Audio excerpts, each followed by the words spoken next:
How's it going, everybody? This is Cameron White with White Light Astrology, and welcome to your May 2019 horoscope for Leo, Sun, and Rising.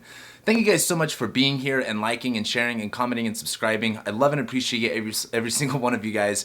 And I'm really excited about this month because there are a lot of, the best way I've been putting it is there's a lot of obstacles and challenges presenting themselves this month. However, there's also an equal amount of opportunity for a lot of growth and expansion in the same area where you're experiencing challenges and problems. So I do think May is going to be a turning point for this year, especially as we go into the summer when we have the eclipses in July. So I think this is going to be a really important month, and I'm excited to give you guys what you all need. So starting off May, right at the end of April and into the beginning of May, we have Saturn stationing retrograde in Capricorn.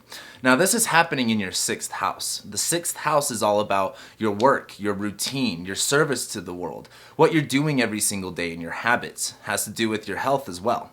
Now Saturn in Capricorn, Saturn's mostly about, challenges, obstacles. A lot of it has to do with barriers, limits, walls.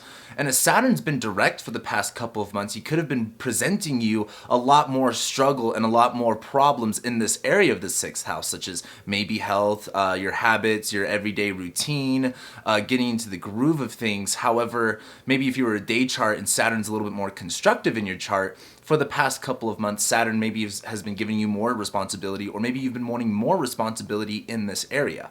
Now, as Saturn stations retrograde, this is going to be the time where all of the challenge that Saturn has been placing on your table and has been kind of giving you for the past couple of months, this is going to be the time where you start to really take on those challenges and you really face those, limitations, walls, This is Saturn where we're talking about having to be disciplined and having to be, mature and having to have reason and having to work hard and have long-term commitments. So Saturn going retrograde right here is us facing all of these problems. Or, again, like I said, if you were in a day chart and Saturn's a little bit more constructive in your chart, this is definitely going to be a time of where you're taking on more responsibility within your work, within your routine, and within your health and stuff of the 6th house. So on May 4th, we're having the new moon in Taurus, and this is happening in your 10th house. When we have a new moon, it's when you have both of the luminaries in the same sign. So the luminaries, the bodies, the heavenly bodies that light things up, are focused on one area and they're focused on one thing. And this is a good time of cleaning out and resetting intentions within whatever part of the chart that this new moon is hitting. And this is hitting your 10th house of your career, of public vocation, how the public sees you. This has a lot to do with not only your career, but your workplace, public things, anything that the whole world may basically can see. But most along the way, it's mostly career-related stuff. Now, this is in the sign of Taurus, where the sign of Taurus is fixed earth. We want things to be steady growing. We want things to we want things to be abundant and to be fruitful. This is Taurus, this is the sign that's like spring is here, things are growing and they're fixated on that. This new moon is definitely going to have the same energy within your 10th house. So if you're looking to expand your career or do something bigger in that area, this is going to be a great time to set those intentions. Now, as we move forward into May 6th, we're going to have Mercury enter Taurus as well. So we have Mercury, the planet of communication, thinking, our mindset, how we speak, how we talk, where our mind goes. And Mercury is also the messenger, the communicator. As Mercury enters your 10th house and into Taurus, this is again being more mercurial, being more analytical, having more detail, and just being a little bit more focused on the growth that's kind of happening in your career, or the growth that you'd like to sustain and have stability within your career. Mercury is going to be giving a lot of your attention, a lot of your focus on those things. Now, as we move forward into May 8th, 2 days later, we're going to have Mercury conjoin Uranus. Now, Uranus is in your 10th house. It's bringing change and revolution into your career over a term of 7 years. It's a long time. But as Mercury conjoins Uranus, this is when Mercury is going to be kind of like putting Uranus's message onto the speakers for everyone to hear. And Mercury, again, of course, is the communicator, is the messenger. It's where your mind's at. And as it's on top of Uranus, the planet of liberation and breakthrough, freedom, as well as creativity, it's extreme ups and extreme downs, breakthroughs and breakdowns. Mercury conjoining this is really going to speak a message of what type, or not necessarily what type, but what you're doing within the context of your career and where you need to elevate yourself and what new grounds do you need to have stability and security in within the terms of your career and what it is that you want to do. Then about a little bit less than a week later on May 15th, we're going to have Venus enter Taurus. And this is super, super exciting because Venus is the planet of love and relationships, value. She's wanting to connect people together. She's wanting to connect things together. She's the part of you that makes you want to indulge in the finer things in life.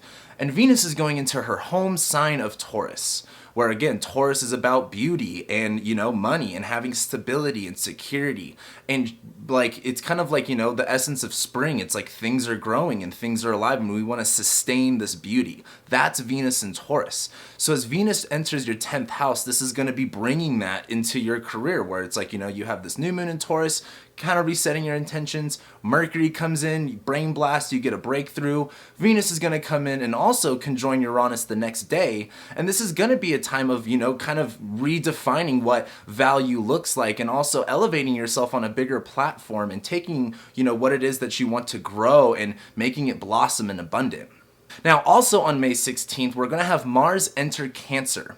Now, Mars is the planet of drive and force and anger and frustrations. It's also, it has a lot to do with where our energy is really focused on. Now, Mars is going into the sign of Cancer, which is a sign of fall, meaning it doesn't really work too properly right there. Mars doesn't really know what to do. Now, this is in your 12th house.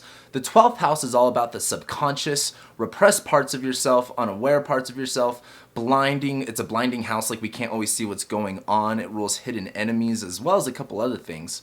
Now, with Mars entering this area of your chart, this is going to be really interesting because Mars, again, severs and cuts. It's irritating sometimes. And so while Mars is going through your 12th house, this is going to be a time of where you may have some irritations and you may find some problems and you may not know exactly where they come from.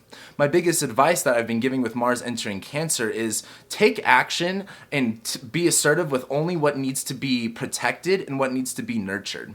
While Mars is in Cancer, you're going to be finding a lot of things about yourself that you do need to protect and that you do need to nurture or that you do need to trust that you may not have realized. So be aware of that while we go into the middle of May. Then as we move forward on May 21st, we're going to have the Sun enter Gemini as well as Mercury entering Gemini, and Mercury is going to go Cazimi with the Sun. That's kind of a lot happening, and this is really, really positive. Now, the Sun's going to be entering Gemini. The Sun is a luminary. It's the main light where we can see, where we can, have a full depth of perspective. Now, Mercury, again, is the planet of messages. He's the communicator, and he's entering the sign of Gemini, which is his home sign, where Mercury can operate the best. Gemini is all about getting in the information and just understanding the message and able to not only act, but spread that message and communicate that.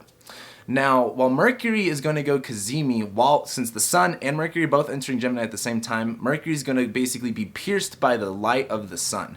Kind of like basically purified by fire, which is really positive because this is giving Mercury a lot of clarity and insight that Mercury doesn't really have when it's close to the Sun. So on this day, this is happening in your 11th house of your friendships, of your networks, of your community, of who you really associate with. And this does pour in topics from the 10th house, such as career, all that stuff. It does pour in a little bit into the 11th house.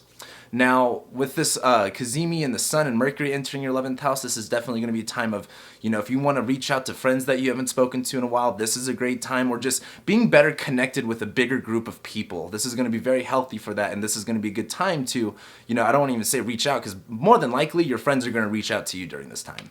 So then as we move to the end of the month, on May 30th, we have Mercury opposing Jupiter, which I think is going to be really interesting because Jupiter is now retrograde in your 5th house. And we talked a lot about that last month. Jupiter's wanting to expand on this area and show you what's all there. And as Jupiter retrogrades, this comes back down to, well, what do you believe about this? What's your opinion? What's your perspective on all of this stuff? And this is happening in your 5th house of, love, romance, children, your art, your creativity. As Mercury opposes Jupiter, while Mercury's in the sign of Gemini in its home sign, not to mention Jupiter's in its home sign, this is going to be kind of looking at, if this is what you want to create, who do you need to connect yourself to, and who are the right and wrong people to connect yourself with for those ideals, for those goals. And then as we move into the end of the month on May 31st, we're going to have Venus trine Saturn. And this is super awesome. While Venus is in Taurus in your 10th house and it's bringing a lot of, growth as much as it can into your 10th house. It's going to be trining Saturn, where Saturn's now retrograde in your 6th, where it's kind of like you're taking on a lot more challenges and you're also taking on more responsibility. And Venus is like saying, yes, we like that you're doing that. Here's a gift for you. Here's what you're looking for in this area. So this is really positive stuff. And my message with that is your hard work is not going to not pay off. Like, it definitely will. So make sure you keep at it and keep your head up, because there's a lot of positive things happening for you guys this month. And with that being said, thank you guys so much for being here and liking and sharing and commenting and subscribing. I love and appreciate every single one of you, and I'll be seeing you next month.